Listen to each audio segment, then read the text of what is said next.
Close your eyes and listen carefully.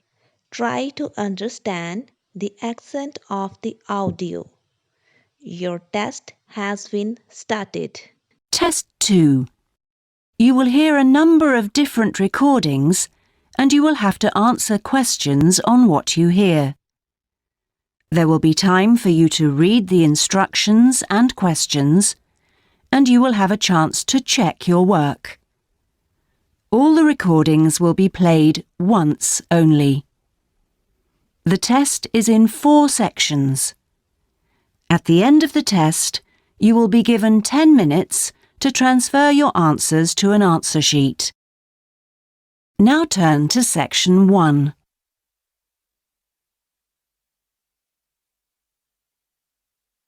Section 1. You will hear a telephone conversation between a customer and a representative of an insurance company. First, you have some time to look at questions 1 to 5.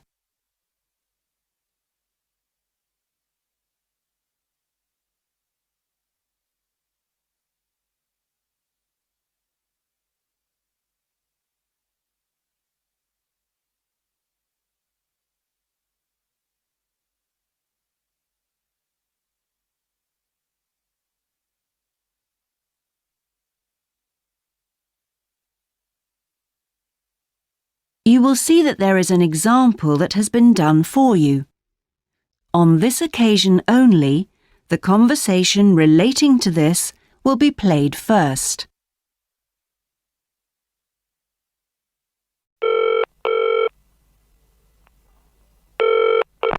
Hello? Motor Insurance Department? Oh, hello.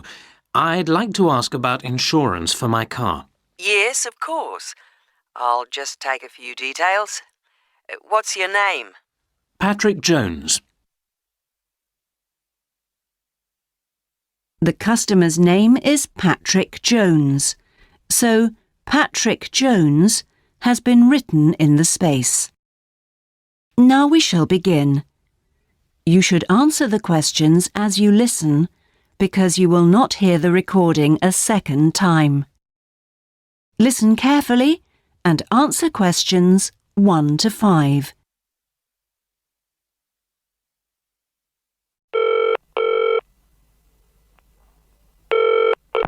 Hello? Motor Insurance Department? Oh, hello. I'd like to ask about insurance for my car. Yes, of course. I'll just take a few details. What's your name? Patrick Jones. And your address? It's 27 Bank Road. 27 Bank Road. Is that in Greendale? Yes. And what's your daytime phone number? My work number is 730453. And could I ask what your occupation is? Dentist. OK. Now, a few details about your car. What size is the engine? It's 1200 cc's. Thank you. And the make and model? It's a Houghton Sable. Could you spell the model name, please? Yes. S-A-B-L-E. Oh, yes. Thanks. And when was it made? 1997. Lovely. Right. I presume you've had a previous insurer? Yes. Right. We need to know the name of the company. Yes, it was Northern Star. Thank you. And have you made any insurance claims in the last 5 years? Yes, one in 1999. And what was the problem? It was stolen, but... That's fine, Mr. Jones. That's all we need to know at the moment. Before you hear the rest of the N, And will there be any other named drivers? just the one. And his name?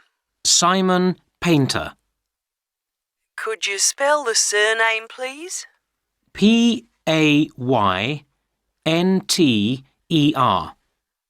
Okay, thank you. And what relationship is he to you? He's my brother-in-law. And what will you or Mr. Painter be using the car for? Well, mainly for social use. Social use. Will you be using it to travel to work? Yes, sometimes. Travel to work. Anything else? No, that's it. And finally, when would you like to start the insurance? I'll need it from the 31st of January. Right. Mr. Jones, I'm getting a couple of quotes coming up on the computer now, and the best bet looks like being with a company called Red Flag. Yeah? And that comes out at $450 per year. Oh, well, that seems okay. It's quite a bit lower than I've been paying up to now. Great. So, would you like me to go ahead with that? Sure, why not? How would you like to pay? That is the end of section 1. You now have half a minute to check your answers.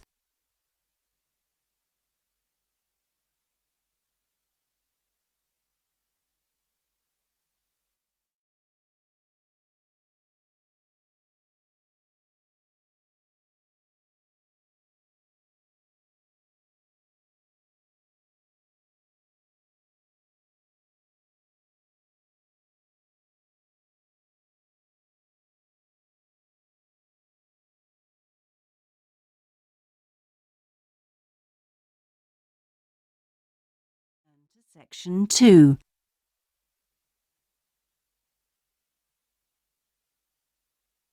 Section 2.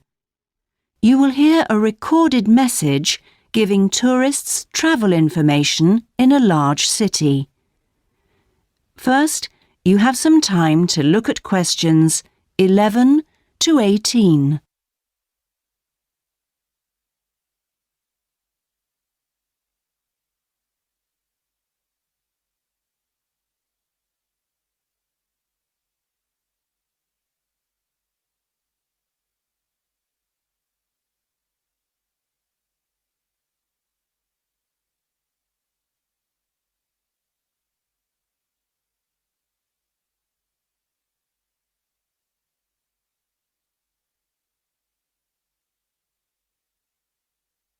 Now listen carefully and answer questions 11 to 18.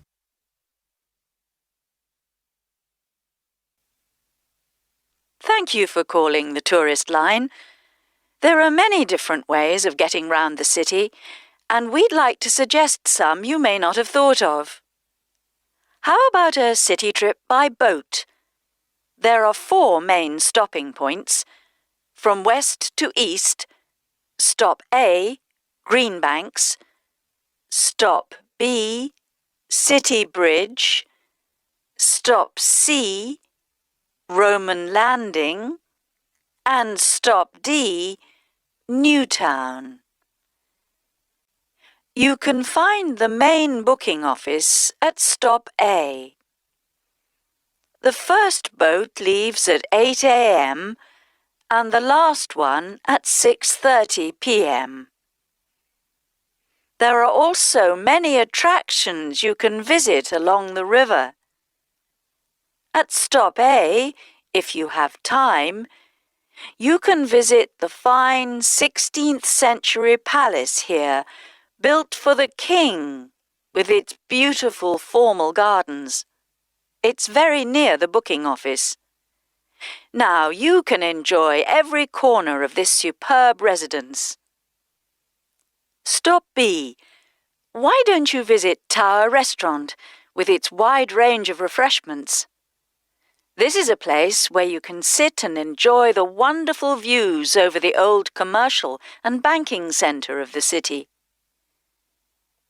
Stop C is the area where, in the 1st century AD, invading soldiers crossed the river. This was much shallower than it is now. That's why this area is called Roman Landing. There's an interactive museum to visit here, with a large shop which has a good range of local history books. At the furthest point of the trip, stop D, the most exciting place to visit is the new entertainment complex with 7-screen cinema, bowling alley, and video games arcade. Before you hear the rest of the message, you have some time to look at questions 19 and 20.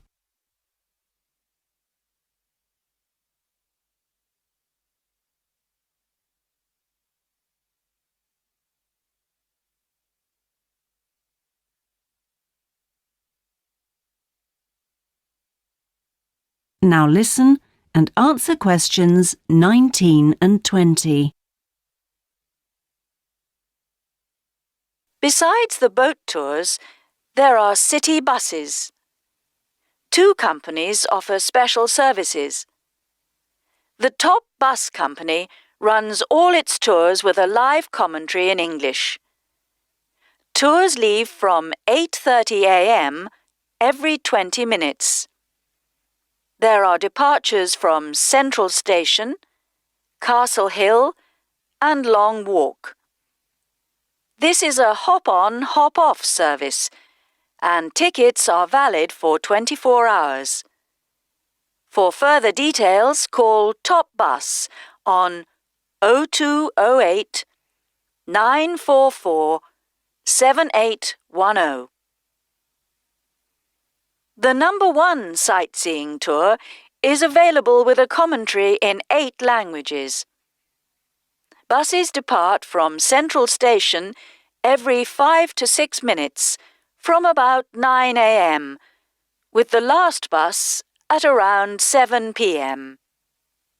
There are also number 1 services with an English-speaking guide. That is the end of section 2. You now have half a minute to check your answers.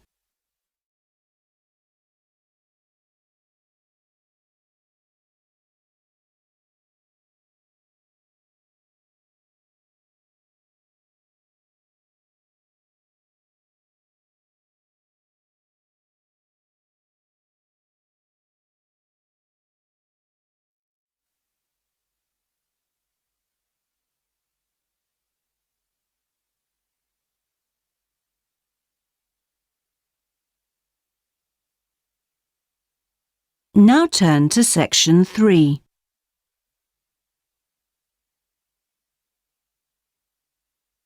Section 3.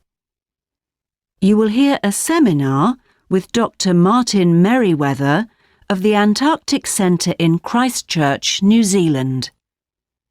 First, you have some time to look at questions 21 to 26.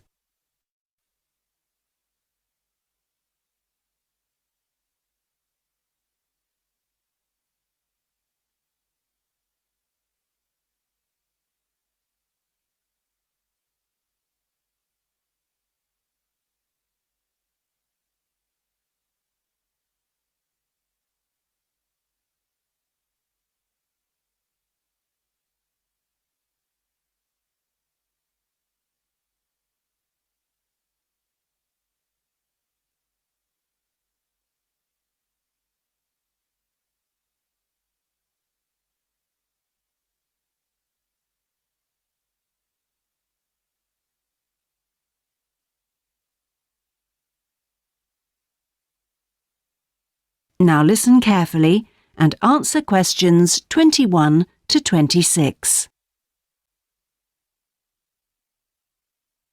We're pleased to welcome Dr. Martin Merriweather of the Antarctic Centre in Christchurch, New Zealand, who has come along to talk to us today about the role of the centre and the Antarctic Treaty. Now, my first question is about the choice of location for the centre. Why Christchurch? Was it because of the climate? Well, actually, New Zealand is the second closest country to Antarctica, and Christchurch is often used on Antarctic expeditions. Right, so it's because of where we are, coupled with our historical role. So tell us, what is the main purpose of the centre? Oh, well, we have two complementary roles. One is as a scientific base for expeditions and research, and the other is as an information centre. Tell us something about the role as a scientific base. Well, we're able to provide information about what scientists should take with them to the South Pole. For example, the centre contains a clothing warehouse where expeditions are supplied with suitable clothing for the extreme conditions. I suppose you need a bit more than your normal winter coat. Yes, exactly. And then there's also the specialist library and mapping services. Right. And which countries are actually located at the centre? Well, the centre houses research programs for New Zealand, for the United States, as well as for Italy. There's even a US post office at the American Air Force Base here. Really? And what does the visitor centre offer? Well, since very few people will ever experience the Antarctic firsthand, the Visitors Centre aims to recreate the atmosphere of Antarctica. There's a mock campsite where you can see inside an Antarctic tent and imagine yourself sleeping there. And the centre also acts as a showcase for the unique international cooperation which exists in Antarctica today. What is it actually like at the South Pole? I know you've been there on a number of occasions. Yes, I have, and each time I'm struck by the awesome beauty of the place. It's magnificent, but you can really only visit it in the summer months. October to March. Yes, because it's completely dark for 4 months of the year. And, in addition, it has to be the coldest place on Earth. Colder than the North Pole? Why is that? Well, unlike the North Pole, which is actually a frozen sea, Antarctica is a landmass shaped like a dome, with the result that the winds blow down the slopes at speeds of up to 150 kilometres an hour. And that's what makes it so cold. And one other interesting thing is that Antarctica is the driest continent on Earth, surprisingly. And so you have to drink large amounts of water when you're there. How old is Antarctica? Oh, we're pretty sure it was part of a larger landmass, but it broke away from the rest of the continent 170 million years ago. How can you be certain of this? Because fossils and rocks have been discovered in Antarctica, which are the same as those found in places such as Africa and Australia. Amazing. To think that it was once attached to Africa. Before you hear the rest of the interview, you have some time to look at questions 27 to 30.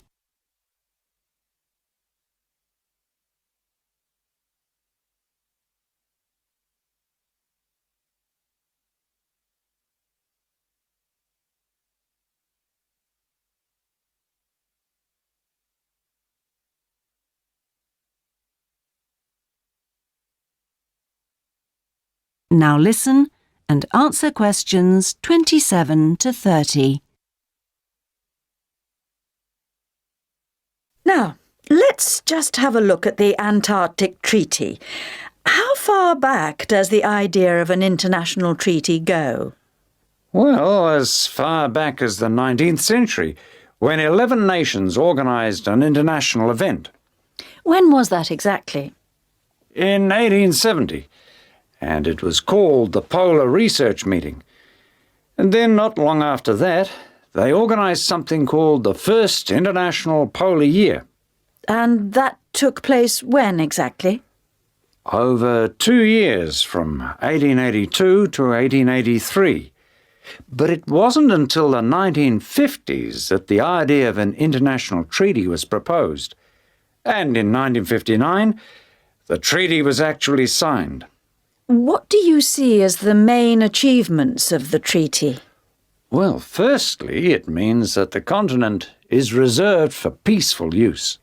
That's Article 1, isn't it? Yes. That's important since the territory belongs to everyone. Yes, but not as important as Article 5, which prohibits any nuclear explosions or waste disposal. Which is marvellous. Well, I'm afraid we're going to have to stop there because I'm afraid we've run out of time. Thanks for coming along today and telling us all about the centre and its work. That is the end of section 3. You now have half a minute to check your answers.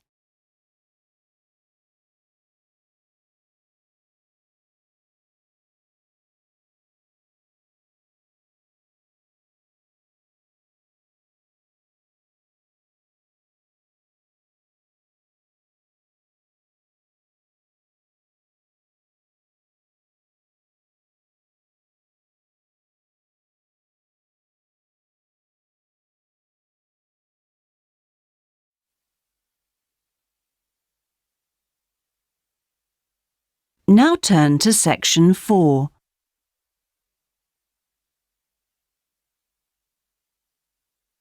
Section 4. You will hear a presentation given by a sports science student on her project on left and right-handedness in sport. First, you have some time to look at questions 31 to 40.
Now listen carefully and answer questions 31 to 40. My topic is handedness. Whether in different sports it is better to be left or right-sided, or whether a more balanced approach is more successful. I'm left-handed myself, and I actually didn't see any relevance to my own life when I happened to start reading an article by a sports psychologist called Peter Matthews. He spent the first part of the article talking about handedness in music instead of sport, which I have to say almost put me off from reading further. But what I soon became struck by was the sheer volume of both observation and investigation he had done in many different sports, and I felt persuaded that what he had to say would be of real interest. I think Matthew's findings will be beneficial, not so much in helping sports people to work on their weaker side, but more that they can help them identify the most suitable strategies to use in a given game. Although most trainers know how important handedness is, at present they are rather reluctant to make use of the insights scientists like Matthews can give, which I think is rather short-sighted, because focusing on individual flexibility is only part of the story. Anyway, back to the article. Matthews found a German study which looked at what he called mixed-handedness, that is, the capacity to use both left and right hands equally. It looked at mixed-handedness in 40 musicians on a variety of instruments. Researchers examined a number of variables. For example, type of instrument played, regularity of practice undertaken, and length of time playing instrument, and found the following. Keyboard players had high levels of mixed-handedness, whereas string players like cellists and violinists strongly favored one hand. Also, those who started younger were more mixed-handed. Matthews also reports studies of handedness in apes. Apes get a large proportion of their food by fishing ants from anthills. The studies show that apes, like humans, show handedness, though for them right and left-handedness is about equal, whereas about 85% of humans are right-handed. Studies showed that apes consistently using the same hand fished out 30% more ants than those varying between the two.